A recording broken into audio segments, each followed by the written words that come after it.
Hello friends, my name is Shayla and today I am here to wrap up the first half of the reading month of July for you.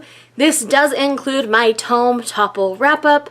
So I'm going to go ahead and dig right in here. I'm going to start off with the things that I did not read for Tome Topple, and then I will get into my Tome Topple reads. I will leave a timestamp down below if you just want to skip ahead to that. But here is what I read outside of my Tome Topple picks so far in the month of July. We'll start with my most recent read. After reading all of the things that I read for Tome Topple, I needed a bit of a palate cleanser, so I went ahead and read Seize the Night by Sherilyn Kenyon. This is like book 7 or 8 in the Dark Hunter series. This is smutty paranormal romance with demons, vampires, you name it, werewolves. Like, it is just fun paranormal smutty romance. These are never anything earth-shattering or earth-breaking. I tend to rate my smutty romance purely on enjoyment level, and this series gets a solid 4 almost every time. I really liked the dynamic between the relationship in this one. The male character reminded me of some aspects of my husband, while the female character, again, had points where she reminded me of myself. So I did end up really enjoying this read. If you have not checked out the Dark Hunter series and you're interested in paranormal smutty romance, definitely give them a read. Next up is going to be 8 volumes of manga, but a lot of them are parts of the same series, so it's easy for me to wrap them up at the same time. So first up, we have Volume 2 and Volume 3 of Your Name. This does include the entire story arc that also is part of the movie as well. I will be doing a review soon about the manga compared to the movie, pros and cons, all those kind of things. And you just have to know I really enjoy the story in Your Name. I ended up giving both of these 4.5 stars. I really loved them. And again, I will get into more of this when my review is posted, and once it's posted, I will try to link it for you guys. Next up, I read Volumes 2 and 3 of Overlord. This is a video game based manga series where these characters are trapped inside the video game, but our main character ends up being this villain overlord of this very powerful guild instead of this, you know, Kirito style character that you'd have in SAO. So this is a much darker take on being trapped in a video game. It's definitely stylistic. It has a lot of those MMORPG things within it. It's really funny. Sorry, my cat's freaking out. Cal! I really enjoy this series. This is one that I tried out during Manga Readathon, and I ended up really enjoying the first volume. I continue to enjoy it, and I will continue to pick up more volumes of this. Next up is another 2 and 3 in manga series. So I have Volume 2 and 3 of The Water Dragon's Bride. These are more along the lines of Ancient Magus Bride, which is one of my favorite manga series. I gave both of these 4.5 stars. I really, really enjoy this series. Essentially, we follow a young girl who is in modern times who ends up falling back in time into almost this feudal era style Japan. And through circumstances, she ends up sacrificed to the water demon god. The water dragon, sorry.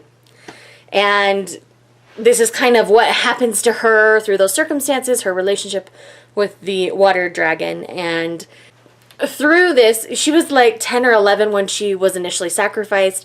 But by Volume 3, she is a grown girl. She's 17, 18, I want to say. Maybe 16, I don't remember. 16 seems to be a big number in Japanese culture, so it might be 16. But either way, it's getting to the point where she's grown and matured, and the water dragon is starting to take notice of her now. And it's really interesting to me, all of the way the story is playing out and how this young lady is slowly softening the heart of this god. And I could go on about this series. It has a lot of the same feels of Ancient Magus Bride, but different. It's like, I would probably say it's more like Kami-sama Kiss. If you're familiar with the story of Kami-sama Kiss, this feels very similar to that.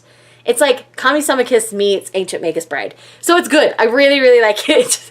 And you might not even know what I'm referencing. I hope you guys do. Kami-sama Kiss is amazing. I just don't own it on my shelves. But anyways, Water Dragon's Bride. I really like the series. 4.5 stars to both of these. Got a little rambly on that one, guys. Sorry. So these last two are just one-offs in series. So I read Volume 2 of Pandora Hearts. I continue to really enjoy this series. certain plot points are falling together a little bit more, and so I plan on continuing on with this series as well. I gave this second volume 4 stars, just like the first one. And last but not least, for the things before Tome Topple, is going to be Wake Up Sleeping Beauty Volume 2. The paranormal part of this is really kind of coming into its own. The first volume is very much an introduction, and we're learning a lot more about it in this particular volume. And I'm really, really enjoying that aspect of the story. It's been great. I really enjoy this. I plan on reading more of it very, very soon, so look forward to hearing more about this. Okay guys, so now we are into the 7 things that I am including as part of my Tome Topple wrap-up.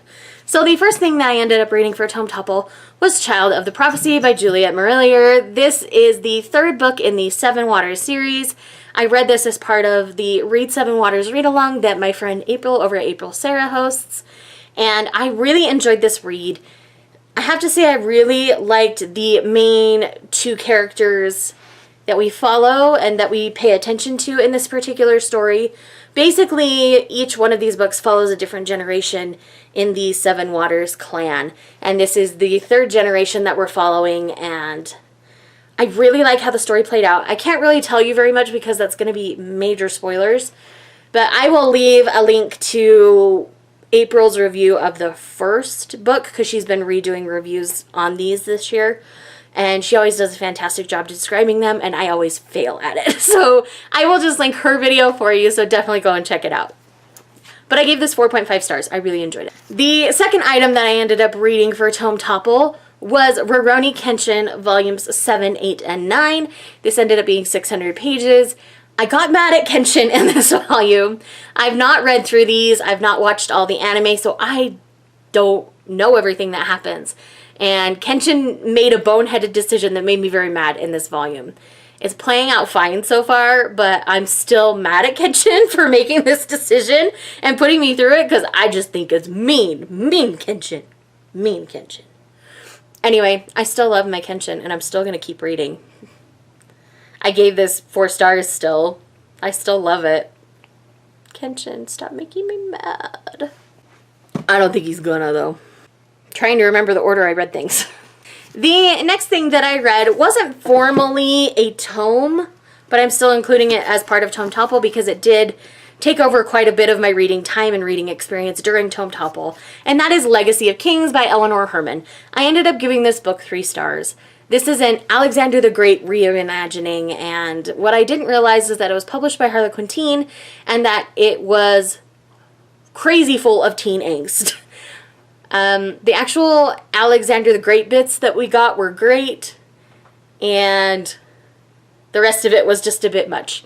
Like I said, had I known, this had a very Falling Kingdoms feel to it, so if you love the Falling Kingdom series and you've been looking for something similar, give this a read. You will probably thoroughly enjoy it. I did end up buddy reading this with Connor over at Connor O'Brien. I will leave him linked for you guys to check out.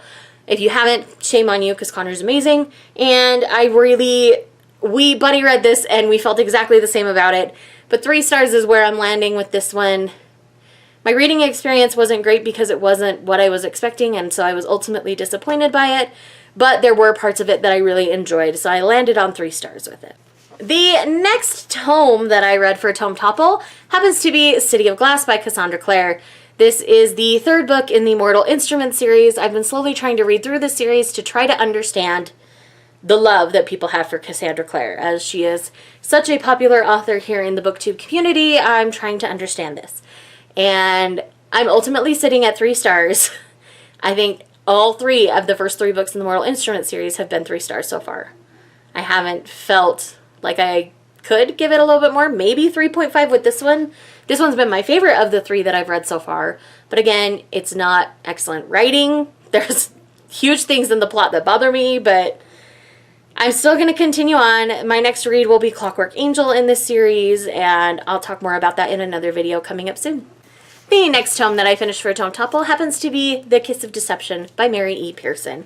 Now, this was one that surprised me. I knew I was going to like this okay, but I ended up liking it more than I initially thought I would. I ended up landing on 4 stars with this first book, and I am really excited to continue on with this series. I think it's going to be great. I am super excited to continue on in this world. I really liked the mystery of not knowing which guy was which. I did kind of figure it out about halfway through the book who was who.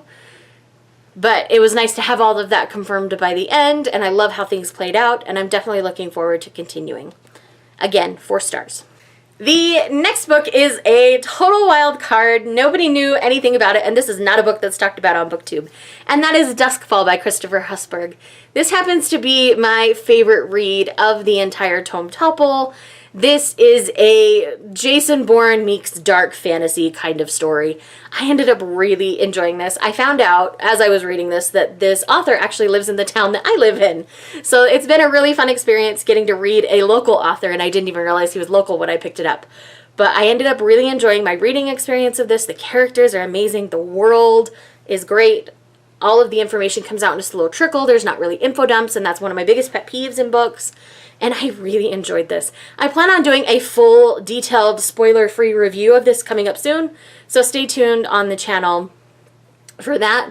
When that's live, I will try to link it for you guys. And the last book out of all of these happens to be City of Brass by S.A. Chakraborty. I ended up ultimately disappointed by this book. It ended up being, I still haven't officially decided between 3 and 3.5 stars. I'm probably going to land on 3 with it. This is an adult book that read completely YA. There was a very intense love triangle in it, and a paranormal love triangle at that. Essentially, we're following a thief who ends up accidentally summoning a Jinn warrior, and things play out from there. And obviously, our main character has powers she didn't realize she had.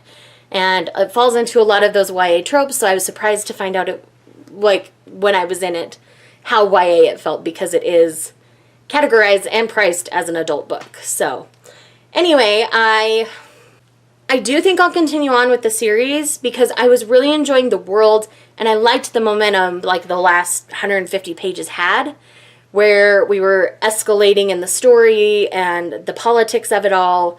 And so I do think I will continue, but this first book was not as strong as it was a debut, so I'm hoping that she's kind of figured things out by book 2, and that, you know, the whole love triangle aspect of this really calms down. And yeah, it was okay. It was not my favorite, but it was okay. So my friends, those are the things that I have read in the first half of the month of July. Let me know in the comments down below what your favorite read of the month is so far, and I will see you guys in the next video. Bye.